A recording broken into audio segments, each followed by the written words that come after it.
physical layout of the library, as you see it now, is how it was when I arrived, with the exception of the bookshelves came almost to here, which made the passing of wheelchairs, kids in walkers, really, really crazy.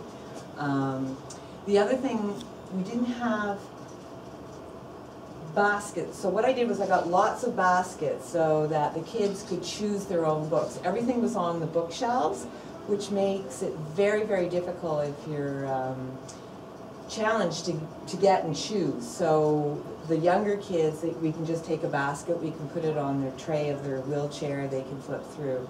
I also got lots of display, like, well, behind you, there are display things in here.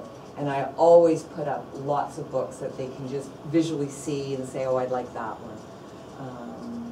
The other thing I did was, you probably notice all my stuffed animals and decorations. I wanted to make it a really warm, friendly, kid-friendly environment. And the kids enjoy them, and I use a lot of them as props when I'm reading stories. And I'm very well used here. I don't think I can get through the door to front door of the school to the library without being stopped several times with special requests. And it's always very interesting because of the nature of our school. So I support the teachers with very specific, sometimes challenging requests. Collaborating with the principal, she supports the library so much that it's just a natural thing. We don't actually. Well, I mean, we refer to our students certainly not through their disability, okay, but even if we write something, we speak about physical disabilities, students that are deaf, students with communication disorders for Mackay. That's the mandate. They serve that population. Well, we consider this library the heart of the school. Okay, I mean, just by its mere location, it's right in the middle of all of the classrooms.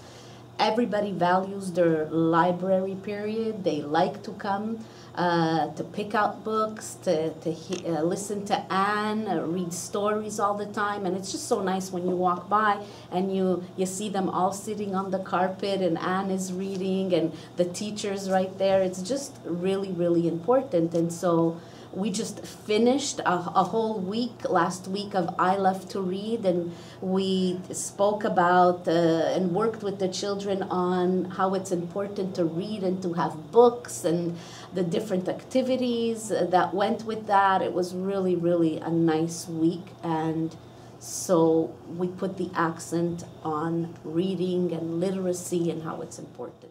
This year in particular, what was created were 4 digital ABC books where all the children in the school said, example, A stands for apple, and something was animated. So the importance of having literacy even digitally. It was really, really interesting. Okay.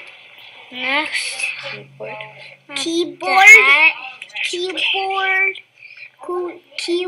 start with K. I love it like that. And you tap with something, you play, you go to start from.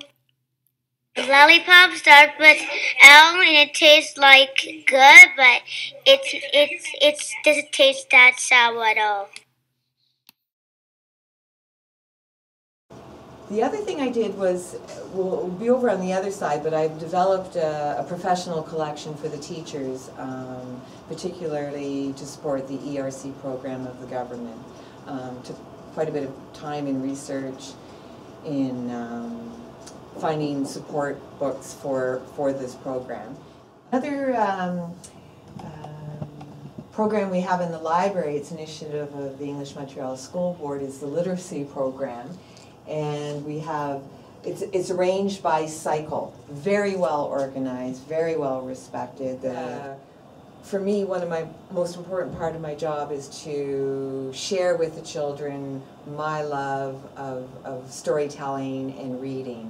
And if you're really enthusiastic about the book that you're reading, or the books that you're suggesting to the child, they know that. it's translated in a very, very positive way.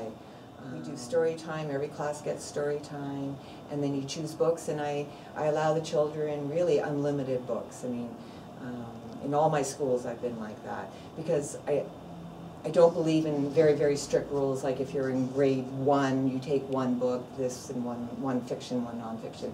I find a lot of schools do that. I celebrate that every kid's different. Some kids can read 6, 7, 8, 9 books in a week, others only one. That's already overwhelming. So I treat each child as an individual.